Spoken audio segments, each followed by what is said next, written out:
HOA tried to demolish my porch swing. Now they pay me rent to use it as a landmark.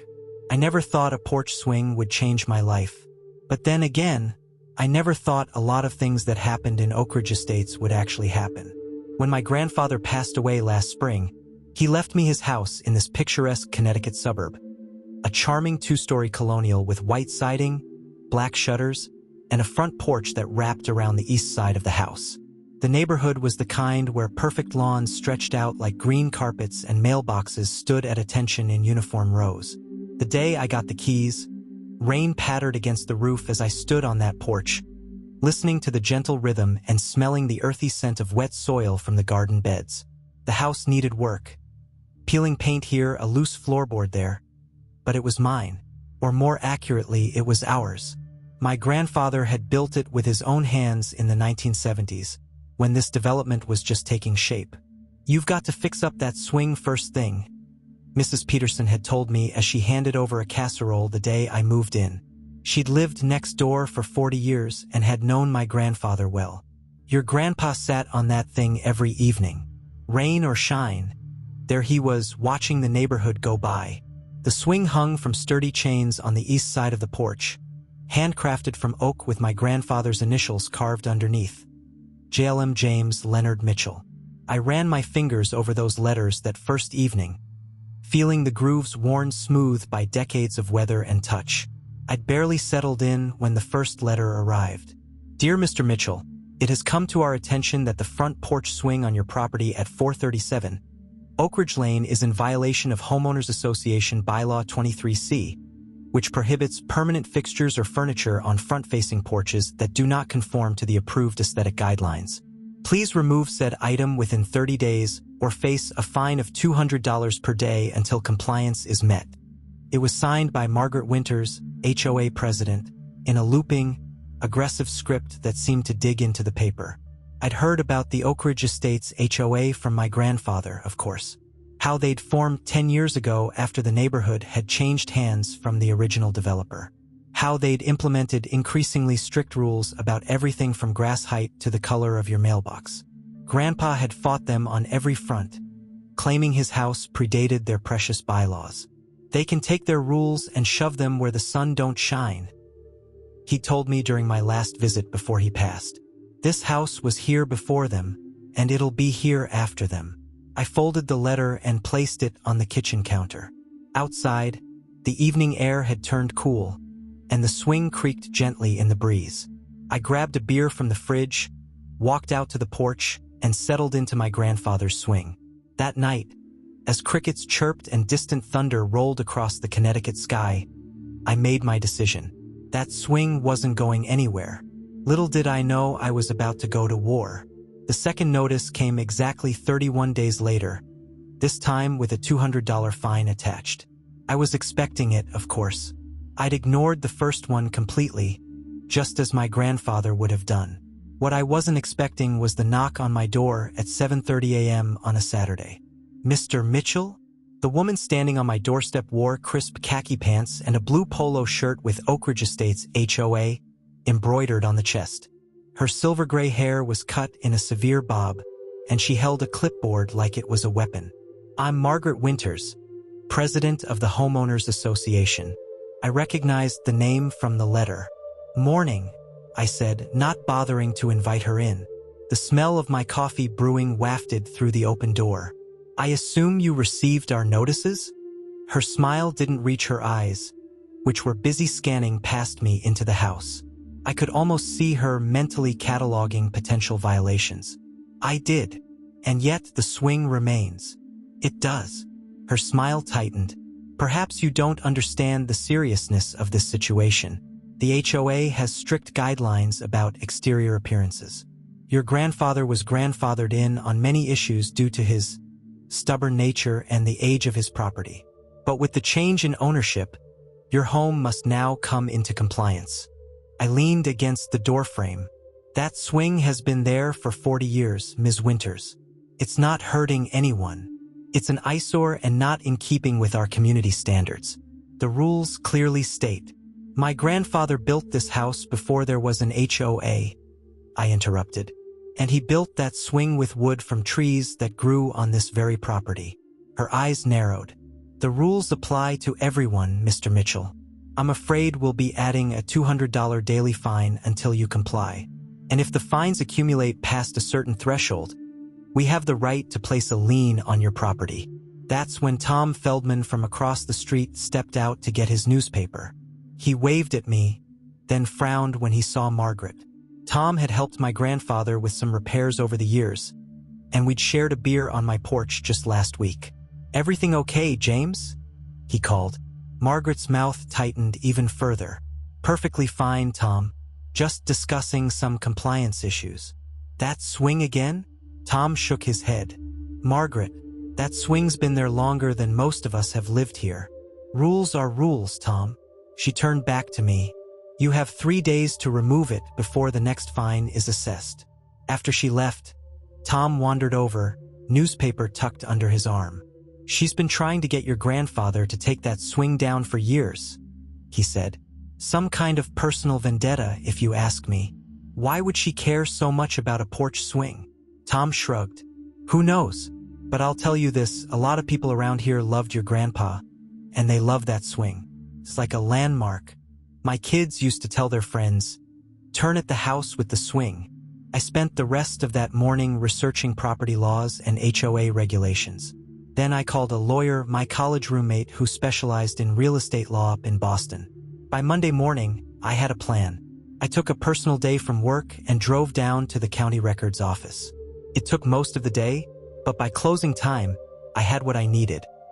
The original property deeds, development plans, and a stack of historical documents about Oak Ridge Estates. When the next fine notice came, I was ready.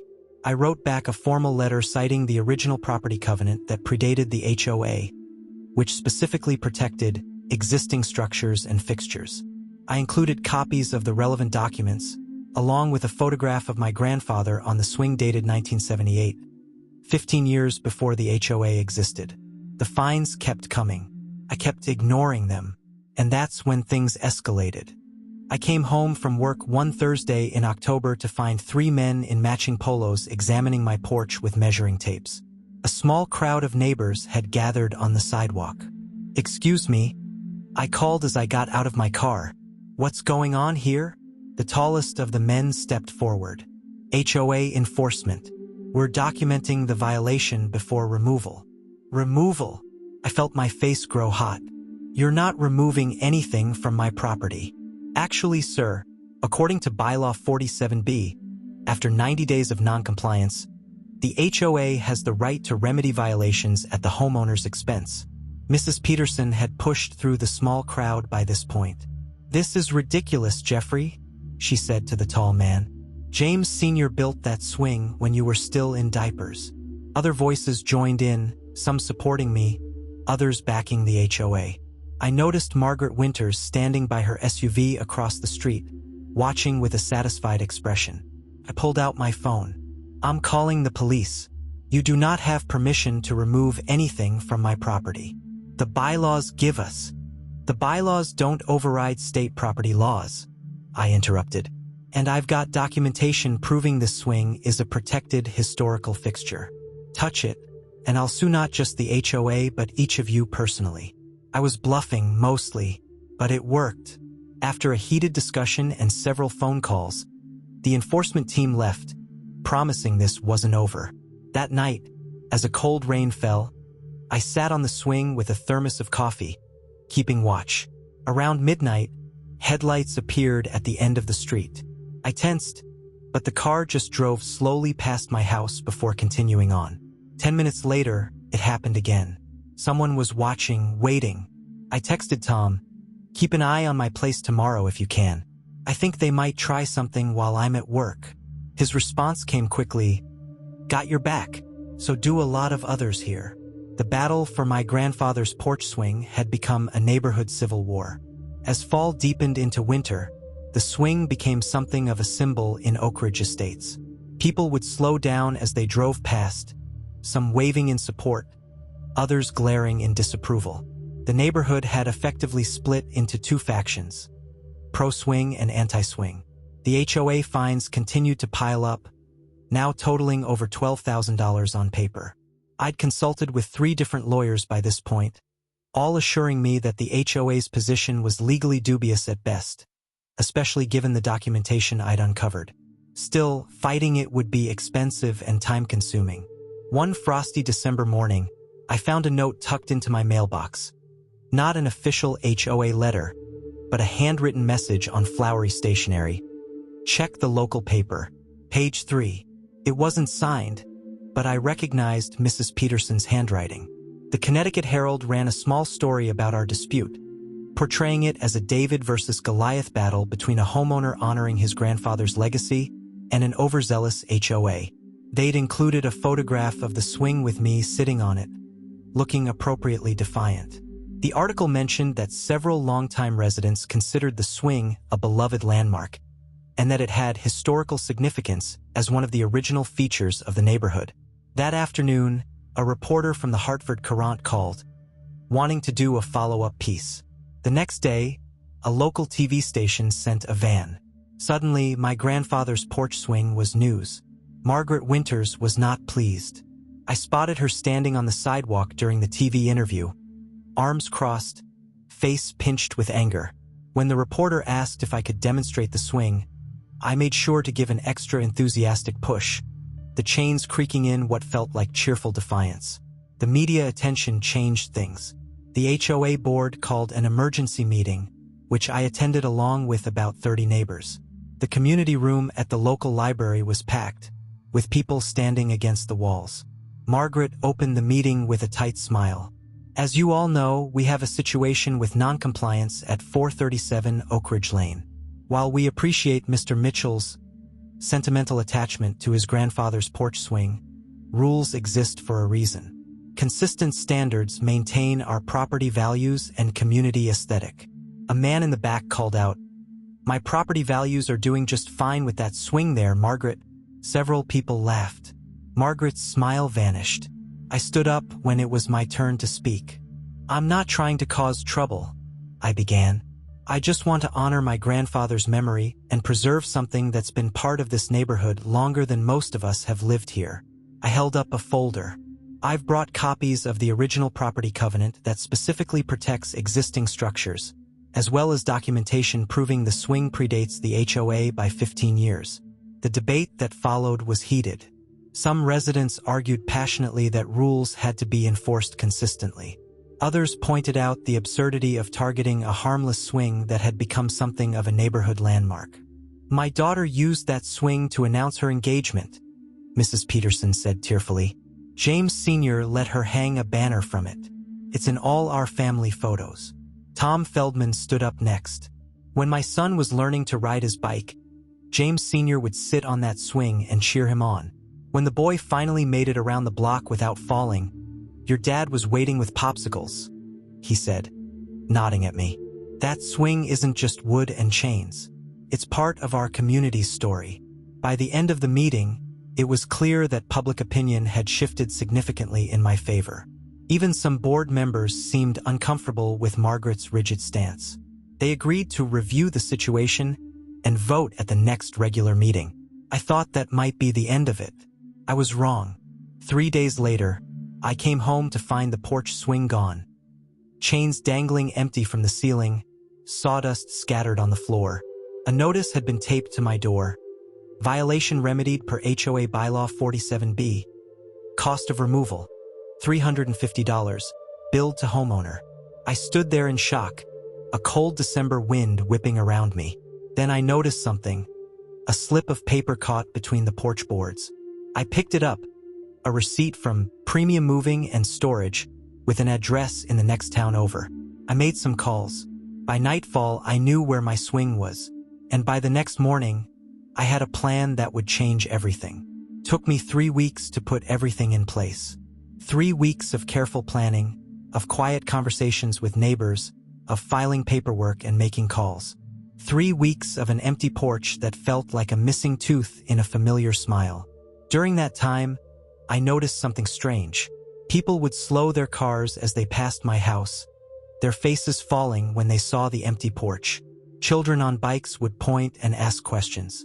Even the mail carrier commented on it, Doesn't feel right without that swing there. Meanwhile, I was busy.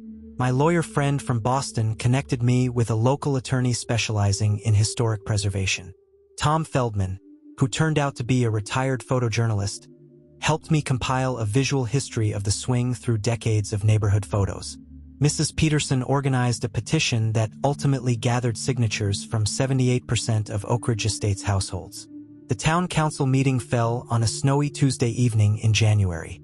The community room was standing room only, with people stamping snow from their boots and unwinding scarves as they packed in. Margaret Winters sat in the front row, her face a mask of cool confidence. She didn't know what was coming. Mayor Richardson called the meeting to order.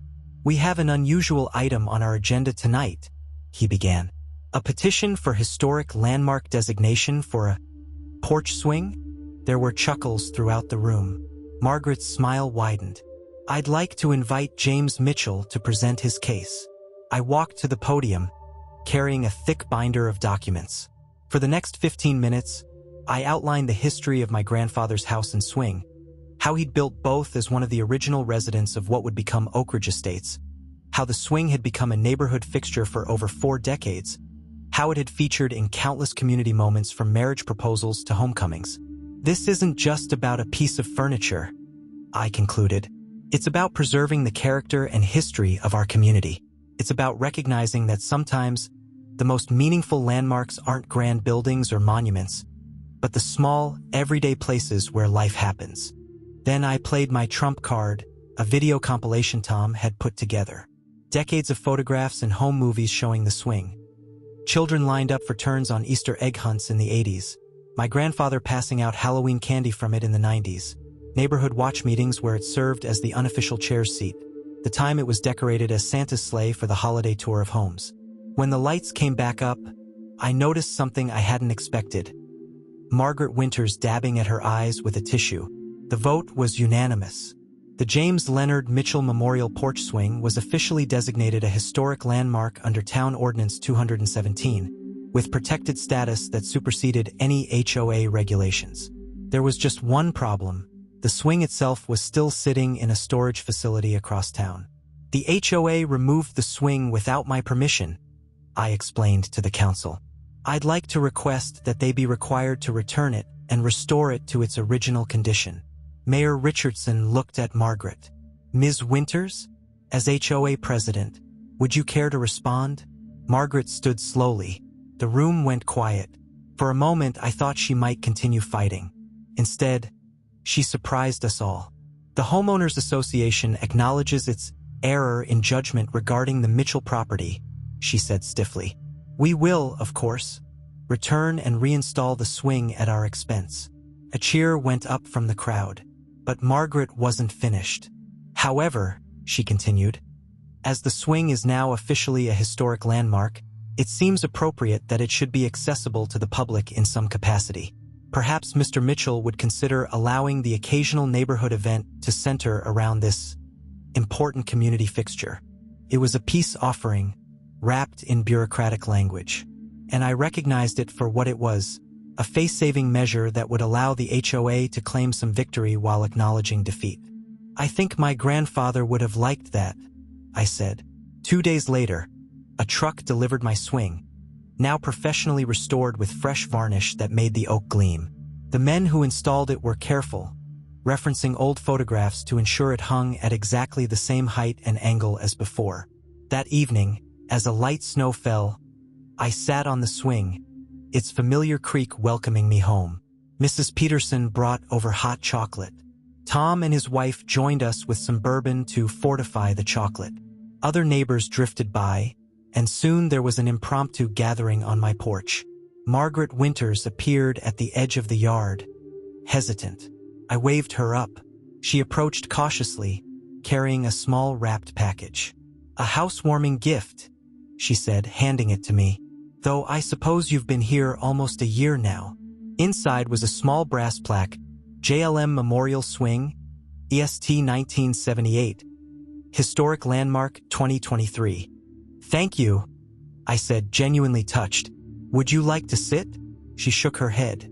"Perhaps another time." Then, more quietly, Your grandfather used to let me swing here, you know, when I first moved to the neighborhood in '85. Before I became, well, before all this." As she turned to leave, she added, "The HOA would like to discuss establishing a small annual fee for the maintenance and preservation of the landmark, since it's now officially part of our community heritage." I smiled. "Rent, you mean? A preservation stipend," she corrected. But there was a ghost of a smile on her face too. The following spring, the Oak Ridge Estates HOA added a silhouette of my porch swing to their official logo. The annual fee they pay, which is technically rent no matter what Margaret calls it, goes into a community fund that supports neighborhood improvement projects.